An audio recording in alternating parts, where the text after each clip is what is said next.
Бирөөлөрдүн колунда иштеп жүрөт, бирөөлөрдүн бизнесин аткарып жүрүп, өзүм деле ушуну кылсам өзүмө болбойт беле, өзүм эле бизнес баштасам болмок деп тайсалдап жүргөндөр уккула. Силерге бир лайфхак. Силер өзүңөр бирөөгө иштегенден көрө, өзүңөр бизнес баштап кеткиңер келип аткан болсо, биринчи өзүңөр үчүн иштеп көргүлө.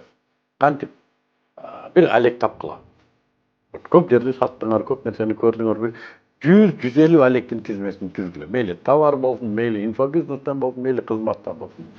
Анан ошонун ичинде силердин көз карашыңарча оңой сатыла тургандарын Google Trend деген сайт бар. Ошо Google Trend'те изилдеп көргүлө. Спрос барбы ошого? Анан бир тааныш блогерлер менен сүйлөшүп, мына ушул товардан бир дананы алып, ушуну сатып көрөлүчү, сен канча сатмак элең деп сурап коюш. Андан ары жаңы суроолор пайда болот, алардын жоопторун көрөсүңөр да, силерге ушул иш керекпи, керек эмеспи түшүнөсүңөр.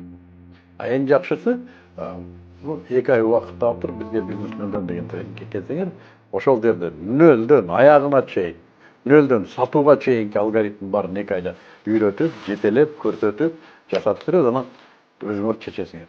Өзүм эле бизнес кылып кеткеним жакшыбы, же мунун бизнесинде иштегеним жакшыбы? Эгер өзүңөр кылып кетем десеңер, андан жакшысы жок. Кызык болсо 72 деген санды комментарийге жазгыла. Силер менен менеджерлер сүйлөшөт.